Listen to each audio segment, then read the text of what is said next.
নমস্কাৰ বন্ধুসকল, মোৰ এটা নতুন ভিডিঅ'লৈ আপোনালোকক আকৌ এবাৰ স্বাগতম জনাইছো। মই বৰ্তমান আহি উপস্থিত হৈছো কৰ্ণাটকৰ হাম্পি চহৰত। হাম্পি চহৰ ভাৰতবৰ্ষৰ ইতিহাসৰ এটা অন্যতম ঠাই বুলি আমি সকলোৱে জানো।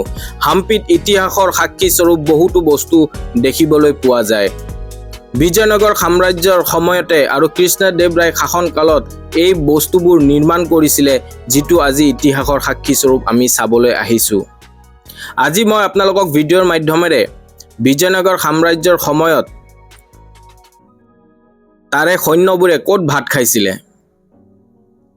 আৰু ৰাজ পৰিবাৰৰ সদস্যবোৰে আহি বা মহিলাবোৰে যোনবিলাক আপোনালোকৰ ৰাজ পৰিবাৰৰ সদস্য আছিলে, মহিলাবোৰ ক'ত আহি স্নান কৰিছিলে, গা ধুইছিলে, সেই সকলো বস্তু আজি মই আপোনালোকক ভিডিঅ'ৰ মাধ্যমেৰে দেখুৱাবলৈ যত্ন কৰিম। পোনপ্ৰথমে মই এতিয়া যাই আছো লক্ষ্মী নৰসিংহ মন্দিৰ আৰু বাদামী শিৱলিংগ, যিটো কৃষ্ণদেৱৰায় শাসন কালত নিৰ্মাণ কৰা হৈছিলে। বলক আমি সেই ঠাইলৈ যোৱাৰ চেষ্টা কৰোঁ। নাৰিকলৰ মাজতে এই মন্দিৰটো আছে আৰু সেই সময়ত এই মন্দিৰটো মাহাত্য যথেষ্ট বেছি বুলি আমি জানিবলৈ পাইছোঁ। এই মন্দিৰটোৰ নিৰ্মাণ 1528 চনতে কৃষ্ণদেৱৰায়ৰ শাসন কালতে নিৰ্মাণ কৰা হৈছিলে। দেখিবলৈ খুবেই ধুনীয়া আৰু সেই সময়ত আৰু প্ৰসিদ্ধশালী মন্দিৰ বুলি আমি জানিবলৈ পাইছোঁ। সেই সময়ত এই মন্দিৰটোৰ মাহাত্য যথেষ্ট বেছি আছিল বুলি আমি ইয়াৰে স্থানীয় মানুহৰ পৰা গম পাইছোঁ। ইয়াতে সেই মূৰ্তিটোৰ কাষতে আৰু এটা বিশেষ শিৱলিংগ আপোনালোকে দেখিবলৈ পাব, যিটো শিৱলিংগৰ নাম হৈছে বাদামী শিৱলিংগ। এই শিৱলিংগটো সম্পূৰ্ণৰূপে পানীৰ তলত থাকে আৰু ভিতৰলৈ কাকো যাব নিদিয়ে, তাতে তলা মৰা আছে। আৰু আপোনালোকে দেখিবলৈ পাইছে এটা সময়ত বিজয়নগৰ সাম্ৰাজ্যৰ কৃষ্ণদেৱৰায় শাসন কালত এই চহৰখন, বিজয়নগৰ সাম্ৰাজ্যৰ সময়ত এই চহৰখন প্ৰসিদ্ধশালী চহৰ আছিলে। হাম্পিলে যেতিয়াই আপোনালোকে আহিব তেতিয়াই আপোনালোকে ইতিহাসৰ লগত জড়িত বহুতো বস্তু আপোনালোকে নিজ চকুৰে দেখা পাব। হাম্পিৰ এই চহৰত বহুতো ইতিহাসৰ লগত জড়িত বস্তু আপোনালোকে দেখিবলৈ পাব। বৰ্তমান মই যিটো ঠাইত আহি উপস্থিত হৈছোঁ সেই ঠাইটো কৃষ্ণদেৱৰায় শাসন কালত আৰু বিজয়নগৰ সাম্ৰাজ্যৰ সৈন্যবোৰে ভাত খাইছিলে। হয়, এই ঠাইতে সৈন্যবোৰে বহি ভাত খাইছিলে, আপোনালোকে দেখিবলৈ পাইছে। আৰু মাজত যিটো আপোনালোকে গাঁত টাইপ দেখিছে তাতে পানী আছিলে। ভাত খোৱা হোৱাৰ পাছত তাতে হাত ধুই নিজৰ খোৱা ঠাইখিনি ধুই তাৰ পৰা উঠি গৈছিল। এই ইতিহাসৰ সাক্ষী স্বৰূপ আজিও আপোনালোকে যেতিয়া হাম্পিত আহিব এই বস্তুবোৰ আপোনালোকে দেখিবলৈ পাব। দেখিবলৈ খুবেই ধুনীয়া আৰু আপোনালোকে যেতিয়া ইয়াতে আহিব অলপ সময় লৈ আহিব, কাৰণ ইতিহাসৰ বহুতো বস্তু ইয়াতে দেখিবলৈ পোৱা যায়। কম সময় লৈ আহিলে আপোনালোকে বহুতো বস্তু দেখিবলৈ নাপাবও পাৰে। চাই থাকক মোৰ ভিডিঅ'টো।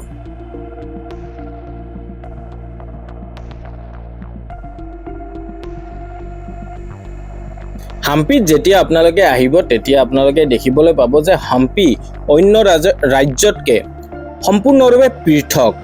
ইয়াৰে পাহাৰ, ইয়াৰে যিবিলাক বস্তু, প্ৰাকৃতিক বস্তু, সেইবিলাক অন্য ৰাজ্যতকৈ আপোনালোকে পৃথক পাব। বিশেষকৈ পাহাৰবোৰ, ইয়াৰে পাহাৰবোৰ সম্পূৰ্ণৰূপে শিলেৰে আৱৰি আছে। মই বৰ্তমান আহি উপস্থিত হৈছোঁ ভীম গেটৱে, মানে ভীমৰ দুৱাৰ বুলি কোৱা হয়। এই দুৱাৰখনৰ নাম মহাভাৰতৰ 5 পাণ্ডৱৰ শক্তিশালী ভীমৰ পৰা লোৱা হৈছে বুলি আমি জানিবলৈ পাইছোঁ। আপোনালোকে ইয়াতে যেতিয়া আহিব তেতিয়া আপোনালোকে গম পাব যে ভীমৰ দুৱাৰ বুলি ক'লে, মানে ভীম গেটৱে বুলি ক'লে আপোনালোকক হাম্পিৰ যিকোনো টুৰিষ্টৰ মানুহে আপোনালোকক দেখুৱাই দিব। আৰু ইয়াতে সম্পূৰ্ণৰূপে সকলো বস্তু পাথৰেৰে নিৰ্মাণ কৰা হৈছে। আপোনালোকে হাম্পিত যেতিয়া আহিব তেতিয়া আপোনালোকে বহুতো বস্তু দেখিবলৈ পাব যে হাম্পিত বহুতো বস্তু পাথৰেৰে নিৰ্মাণ কৰা হৈছে আৰু ইয়াৰে পাথৰবোৰ সম্পূৰ্ণৰূপে অন্যৰ তুলনাত পৃথক। ইয়াৰে মই আগতেও কৈছোঁ যে ইয়াৰে পাহাৰবোৰত আপোনালোকে গছ-গছনিৰ ঠাইত বেছি পাথৰ দেখিবলৈ পাব। মোৰ ভিডিঅ'ত মাধ্যমেৰে আপোনালোকক কিছু পাথৰ দেখুৱাবলৈ যত্ন কৰিছোঁ। এটা পাথৰৰ ওপৰত আছে, জানো কোনোবাই আহি আগতে এই ঠাইটোত খেলি গৈছে। আৰু এই হাম্পি চহৰখন ৰামায়ণৰ লগতো বহুখিনি জড়িত ঠাই এই হাম্পি ঠাইতে আমি দেখিবলৈ পাওঁ। এই হাম্পি ঠাইখন কোৱা হয় যে বালি আৰু সুগ্ৰীৱৰ ৰাজ্য আছিলে এসময়ত। কিষ্কিন্ধা নগৰ বুলি কোৱা হয়। এই কিষ্কিন্ধা নগৰৰ ৰজা হিচাপে আমি সকলোৱে জানো বালি আৰু সুগ্ৰীৱ, আৰু সেই হাম্পিয়ে হৈছে আপোনাৰ কিষ্কিন্ধা নগৰ বুলি কোৱা হয়।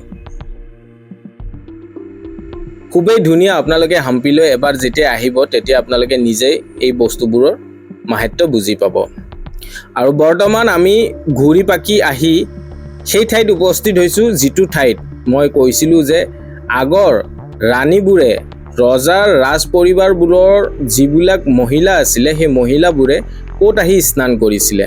তাৰ বাবেও এই হাম্পি চহৰৰ ৰজাবোৰে মানে বিজয়নগৰ সাম্ৰাজ্যৰ সময়ত যোনে শাসনকালত এই ঠাইবোৰ নিৰ্মাণ কৰিছিলে, কৃষ্ণদেৱৰায়ৰ শাসনকালত এই ঠাইতে ৰজাৰ পৰিবাৰবোৰে বিশেষকৈ মহিলাবোৰে ইয়াতে আহি স্নান কৰিছিলে। হাজাৰ বছৰ আগত স্নান কৰা ঘৰ এনেকুৱা আছিলে। আপোনালোকক ভিডিঅ'ৰ মাধ্যমেৰে মই দেখুৱাবলৈ যত্ন কৰিছোঁ। এইটোৱে ইতিহাসৰ সাক্ষী স্বৰূপ কৃষ্ণদেৱৰায় শাসনকালত নিৰ্মাণ কৰা আৰু বিজয়নগৰ সাম্ৰাজ্যৰ সময়ত নিৰ্মাণ কৰা সেই ঐতিহাসিক ক্ষেত্ৰত আহি মই আপোনালোকক ভিডিঅ' দেখুৱাবলৈ যত্ন কৰিছোঁ। আৰু লগত ৰাজ পৰিবাৰবোৰে সেই সময়ত ৰাজ পৰিবাৰৰ যিবিলাক মহিলা আছিলে ক'ত আহি স্নান কৰে সেই ঠাইবোৰ আপোনালোকক মই দেখুৱাবলৈ যত্ন কৰিছোঁ। মোৰ ভিডিঅ'টো চাই আপোনালোকে কেনেকুৱা পালে মোক জনাব। যদি ভাল পালে লাইক, শ্বেয়াৰ আৰু কমেণ্ট কৰিব। ছাবস্ক্ৰাইব কৰিব নাপাহৰিব, কাৰণ আপোনাৰ এটা ছাবস্ক্ৰাইবে মোক মটিভেট কৰে এটা নতুন ঠাইত গৈ এটা নতুন ভিডিঅ' আনিবলৈ মোক সাহস দিয়ে। সেইকাৰণে মোৰ ভিডিঅ' আপোনালোকে ছাবস্ক্ৰাইব কৰিব।